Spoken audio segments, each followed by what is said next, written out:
Today on The Girls, Janine, we're so excited because you're going to join us today as we learn all about calligraphy. Now, calligraphy, what is calligraphy? Plus, we're going to do calligraphy art with it, and our special guest today is an lettering artist and graphic designer, Debra Dick, and she's right here from the area. She's in Sugarloaf, and she's been doing it for 25 years. Welcome to the set, Debbie. Thank you very much. Thank you, Debbie and Janine, for having me here today. It's lovely to be here. Well, thank you for joining us and taking time out of your day to show us this. We are really excited about it, Janine. I know as a young kid I did some calligraphy, but I did it with the cheater pens. You know those pens you go out and you buy those magic markers that have the different shaped felt tips and whatever, and you know, I draw, and I know that you were quite an artist in your day as well. You know, you like to Back doodle around and whatever. So we thought it would be nice for everybody watching to find out what it is that you do. I saw that you taught a class at the library, and it just intrigued me as to how you turn calligraphy into art. So let's start off with, first of all, what is calligraphy? Well, calligraphy is the art of beautiful lettering, and it literally means beautiful writing. It comes from the ancient Greek word calli and graphy. And you probably heard graphic, anything graphic, it's written or designed, you know, in ink or pen. So it's just beautiful writing. And calligraphy technically is done with a broad-edged pen, something that looks like this with a broad edge. And I'll demonstrate later so that you can see. And why don't you just take a look at that? That's a felt-covered pen that I use for demonstration. But calligraphy, to me, can be any form of beautiful writing done with a single pen that you buy at the local office supply store, or special pointed pens. And I'll show you some of the pens that I work with in various things that I do with them during the program today. So I guess you can't text in calligraphy, right? For those out there watching, right? Well, maybe in the digital age now, there's everything available. So how does calligraphy fit in with what And how old is calligraphy, and do people use calligraphy now, or is it a form of just art? All right, so pick one of the above. All good questions. Let's start with where calligraphy started. The history of calligraphy is very interesting, and that's what really keeps me going with it. I love the history, and really, if you follow the history of calligraphy, of writing, basically it just follows the history of mankind.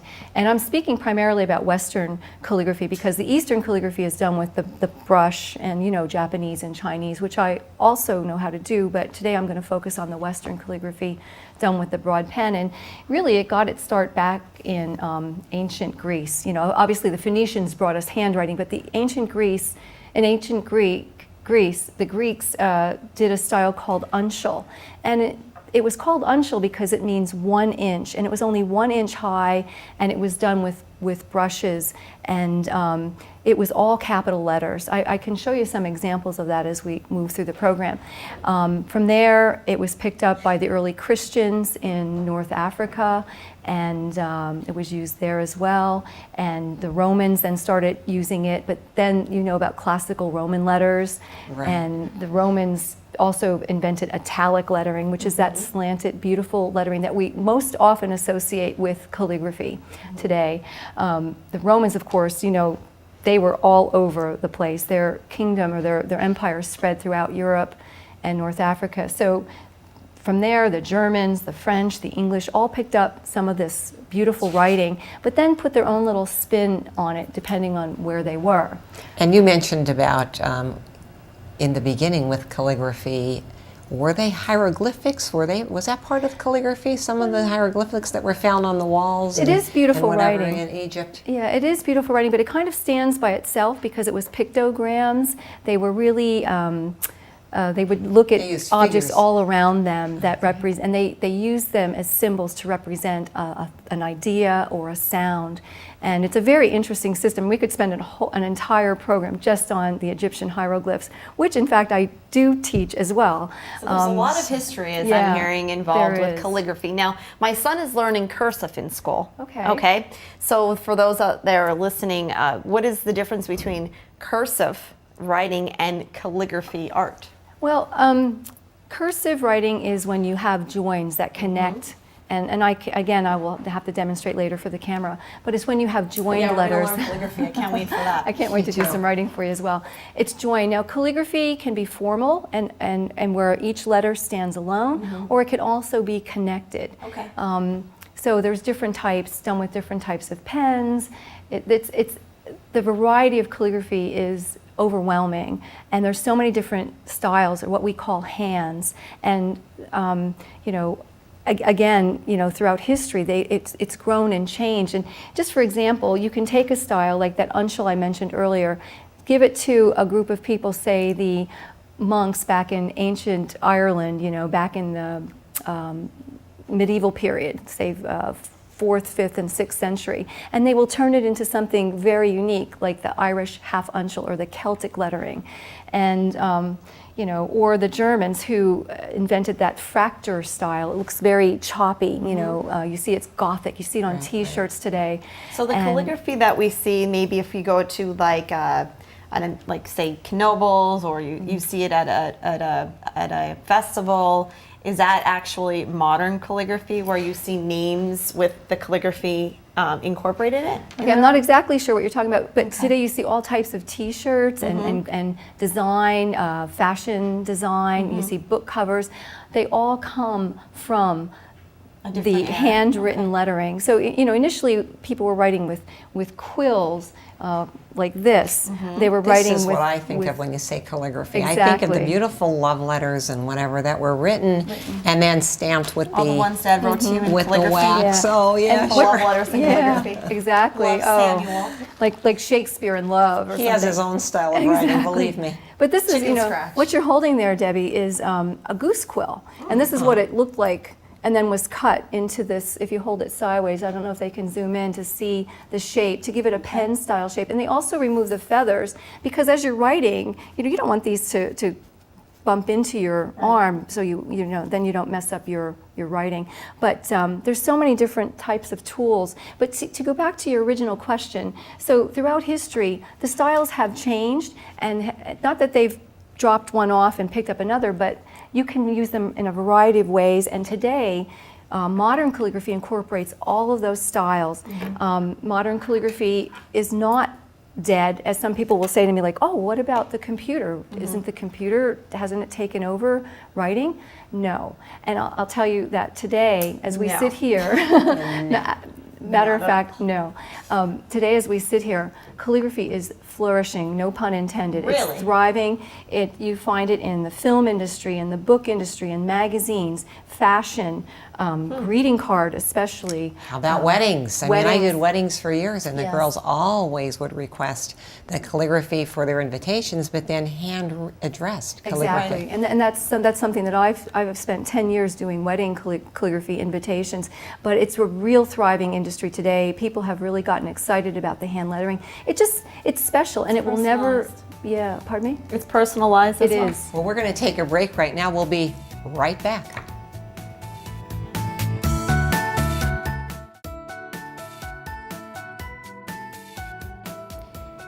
Welcome back to the girls. We're talking about calligraphy and the history of, and we are going to learn how to do calligraphy, right? And Debra Dick is over here doing the calligraphy already. She is showing, which style is that, Debbie? This is uncial from the ancient Greece, and it's all capital letters, and of course it's very large because I'm working with a large pen. So the larger the pen, the larger your letters. You want to do it to scale, and that's something that that you can learn to do with any size pen. But you can see that this is a very round, very full style of letters, and you can also see that here and there you start to see what looks like the future lowercase letters, because at this time there were no lowercase, just all uppercase. Oh, they had all uppercase. So there's the girls. And now I'm using a dip pen with ink, but you can work with cartridge pens. You can work with these wonderful markers, but they don't come quite as big. Now that's like a cheater one, because at least it's on that angle. When you're using a tool like you're using, what is the slant that you need to be on when you're doing the calligraphy? I mean, as far as the pen? Yes. It depends on the style of lettering. Okay. For this style, you can see, and when we talk about slant, we talk about the angle. Here's the line that you're writing on. What's the angle that you hold the pen at in comparison to that line that you're writing on, which we call the baseline. And for this one, it's more, not quite 45, but more like a 30-degree angle. I don't get very technical all the time, as long as it has the feel of that letter form. But you still have to do that with this, though, even though this is a cheater that you don't Yes. have to dip. This has the ink already in it, Absolutely. correct? Whatever Okay. pen you're using, broad pen, you want to keep it at the particular angle throughout. And whereas you don't want to keep turning it and twisting it, because you'll end up with the thick and thins in the wrong places. Oh, yeah. You see the difference? So you want to control that angle. And that's really the secret to doing calligraphy with any type of broad-edged pen. Now, here's a different style. This will be the italic. Forgive me, I'm going to squat down a little bit. And I'm coming in from the side, so it's a little harder for me to get the Oh, look the how pretty angle. that is. Yeah, this is the classic Italian style that we all associate, I think, with calligraphy. And you can start getting a little crazy. I'm running out of ink here. I have to keep loading the pen. That's the one thing about the dip pens, you have to keep loading them. But you can start doing flourishes. You can pull the pen and do things like little swirls, So I don't know if you can see that on the camera. And then the last style I'll demonstrate, and this is very quick, I don't work this fast normally, is called Gothic. And it's very, let's see if I can get the T right. It's very kind of fancy. Yeah, it's a little bit more. It's more called blocks, frac- like blocks. Yeah, that's a good point, Deb. Yeah, it's like building blocks, and you can see that I lift my pen between the strokes. This reminds me of something I would see on a menu at the Renaissance Fair. Is that the type of writing they use? I don't know. I've never been to a Renaissance fair, but it sounds. The lines are harder, fun. right? Yes, Definitely definitely blockier. harder. Versus this. This gives you a soft feel. This is kind of a soft Fun. feel too. I like that middle one. Yeah, and this style is very popular. Now I'm doing it again very quickly, so you're not getting my best writing, but you can get the idea. Deb, how long did it take you to learn all of I'm this? just going to say that. Great minds think alike. I mean, Well- that's how many different forms are there? How long did it take you to learn that? There are many different styles of calligraphy. I personally do probably a good 6 to 8 very well. As far as how long it took me, I don't really remember. I think the first 5 years was the solid learning period where I was trying different things and understanding how the pen works. And that once I got that down, I was able to then learn many more styles because I said, oh, okay, you hold the pen this way, or you have to manipulate the pen. Right. And as you get the basics, you have to learn the basic strokes, the basic way the pen works, how to space letters and words. And then once you get that, you can have a little bit more freedom to express yourself with the pen. So I might, I'm just going to flip this over. What is your favorite? What is your favorite my favorite style? style?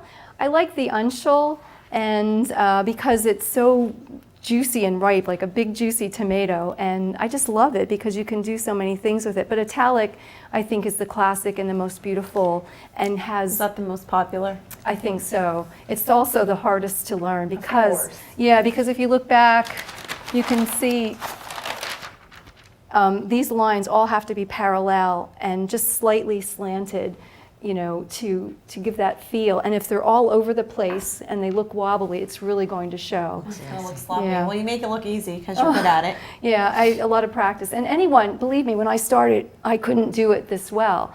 So I would say to the people at home, if you want to try this, don't give up. Keep trying. If I had given up when I first started, I never would be here today with you guys. And it's really opened doors for me to teach and to travel and just to really pursue my passion in life. Well, we're going to get to do this, aren't we, at some point? And we have 2 little guests who are going to join us too, so you can see that we have all ages do this. Now, Debbie, when you teach your classes, you have all ages of classes, right? I do, yes. I actually worked with people from kindergarten all the way through 80-something years old. Now, obviously, the younger ages cannot manipulate the pen as well, so we do other types of things with them to give them the basics of handwriting, the strokes that they need, and understand the direction of those strokes and how they connect. This is taking me to cursive, because again, my son is learning cursive in school, and he comes home with his practice book, and like you said, it's the fundamentals, learning, you know, where the curves go and the letters, and it's the same thing. As soon as you know those fundamentals, then you could start being fancy, right? It always comes back to the basics. Right. Now you were going to flip that and show us something else, and then where does the art come in?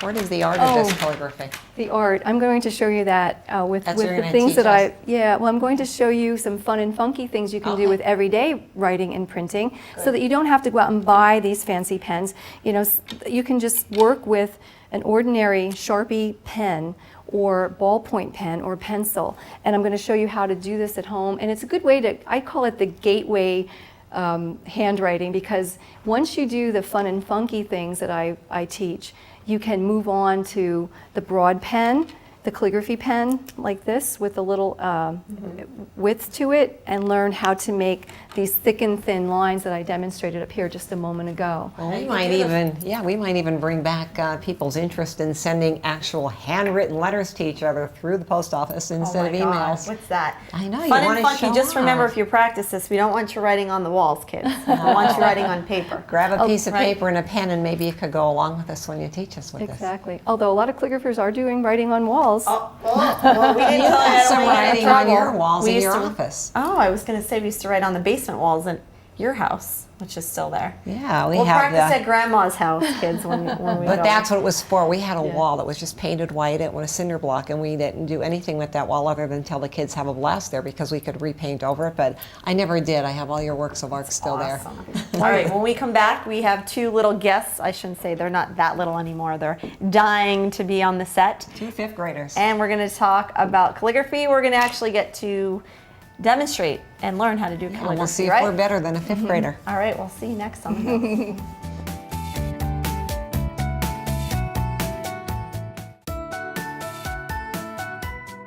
Welcome back to the girls. If you just joined us, we have 2 little 5th graders that joined us, my little granddaughters, Alyssa and Bella. And they are going to join us now with Debra Dick. She is teaching us how to do calligraphy. So grab a pen, any kind of pen and a piece of paper, and let's see what we can do. Let's do it. We're going to do something with our everyday printing. So we'll get you started on something easy, and then if you're interested, you can work your way up, just like I did. Okay, the first letter we're going to do is the letter A. So you're just going to make a very easy, simple letter A. And remember, I think of calligraphy as all beautiful writing, so we're not using a broad edge pen for this project, something very simple that anyone can do at home and have fun with. Okay, so once you have your letter A, what we're going to do is we're going to make it a little funky and fun. So if you just watch up here for a minute, we are going to thicken this part of the A, this left side, and to do that, you draw a line straight across. You can determine the width. And then what you do is you draw a line parallel to this first edge of the A. So it'll come down like this. Try to keep the thickness consistent all the way down, and then you connect it at the bottom. Okay? Now it doesn't look very special right now. Maybe you guys want to hold yours up for the camera. Everyone did a great job. Yeah, did a great job. Now, it's not done. I feel like I'm in 5th grade now. Actually, this is a good one to do with 5th graders. Oh, don't start over, because we're going to add to that. All right, so what you're going to do in this space here, you have all of this area to decorate and make it fun or funky. I don't know if you can zoom in, but here's just a little sample of one that I did for a recent workshop, Fun and Funky Lettering. You can see there's all simple decorations up there. So I'm just going to do mine, and you can look at this one and see what you want to do. But you're going to take this area, and maybe you want to do a little bit of a cross pattern where you come down like that and go back in and just add circles inside. Or, you know, you can do something that has waves. And of course, ideally you'd be working with different colors, but you can put anything in there that you want and go back in and add some color. So I'm just going to go back in here. I'm working with these big crayons, which are are good for demonstrating some things and not for others. And I'm not doing a very neat job, but this is just one fun thing you can do with fun and funky letters. Please do your own work.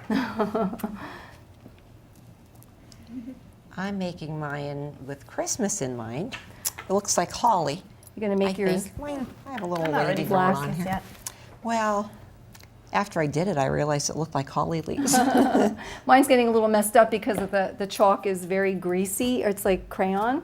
But you can use colored pencil for this. You can use colored markers. And again, these Sharpie pens are wonderful. They come in different colors.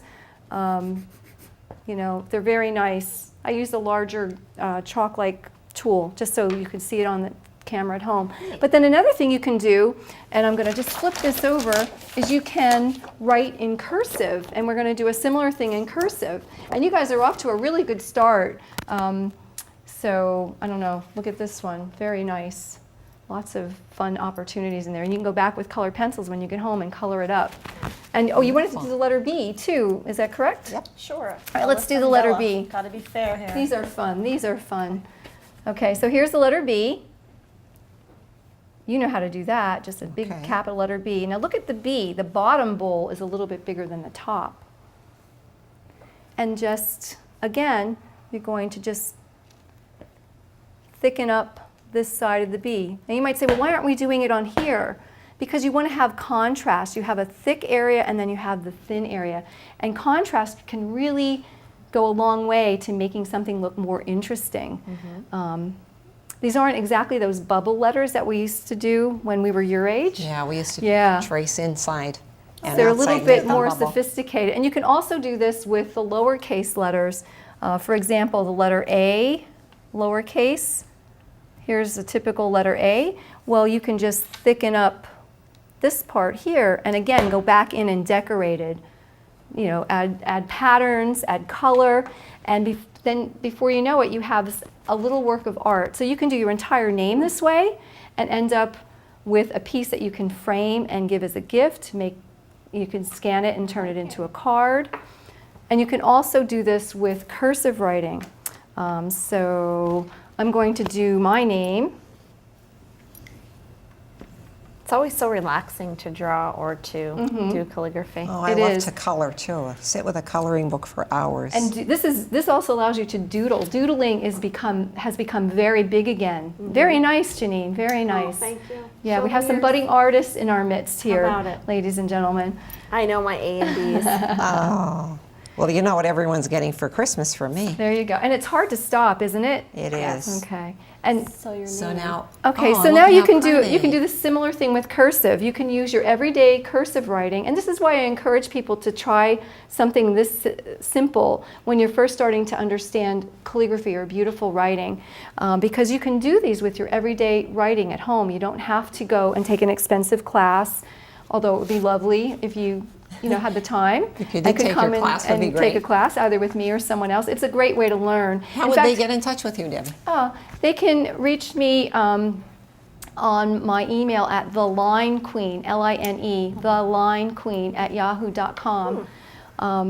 And I do teach at the library locally, and I also have taught extensively in the schools, especially with fifth graders. But I work with, as I said earlier, with students from ages kindergarten all the way through 80 years old. So here you go. You can just do the same thing here. You can thicken up all the down strokes. And then you can go back in and you can add color to them. I'm just going to thicken them up with black so you can see. And it gives a nice contrast. So it's kind of like doing calligraphy without the calligraphy pens. It gives you that thick and thin. It's a lot of fun. This is nice for a kid's room. It is. On their door to identify. It's popular too. This is basically what I'm talking about when you go to, a fair or a bazaar, and they'll do your name in calligraphy. So again, it's with the child's name, but this is more what I've seen with color. Yeah, and it's so accessible. You don't have to be an artist to do this. Now that said, calligraphy can start out as a hobby for many people and just be kept at the hobby level. But for someone like myself, I've been doing this for 25 years. I have taken it to a different level. Again, we all have to start right where we are, and this is a good place to start for most people. That's a unique job, though. How many people do that for a living? Really? You'd be surprised. Really? More people than you think, but yeah, it's not an industry like maybe the coal mining industry used to be, where everyone was in it, in an entire community. But there is a community of calligraphers worldwide, and it's quite a lot of fun. So what did you think? Did you enjoy it? Good. Let's show everyone at home. Very nice. Oh, beautiful. Look at that contrast. Nice work. And you see how simple it was. These people have never taken a calligraphy lesson before. Have you? Nope. Never. Never, ever, ever. Good listeners today. Yeah. I'd love to see what your grocery list looks like. You probably write a beautiful list out, so if you find the beautiful handwriting lying somewhere. I try to write beautifully every time I do, but sometimes, like everyone else, I'm in a hurry and it's just the chicken scratch, But Nice. That only you can understand. Exactly. Well, thank you for teaching us that. Thank nice you. form of art that everyone can do. Right. Inexpensive, you can do it at home. Again, if you want to take a class, you can contact Deb through our Facebook or through Samsung Productions or online, right? I'll give you all the Absolutely. information. We're going to continue on here with our calligraphy, and I hope you had a good time watching. Keep watching the girls, because you never know what we're going to do next. Thanks, Deb. Thank you very much. And thanks It for was joining fun. us. Thank you at home, too.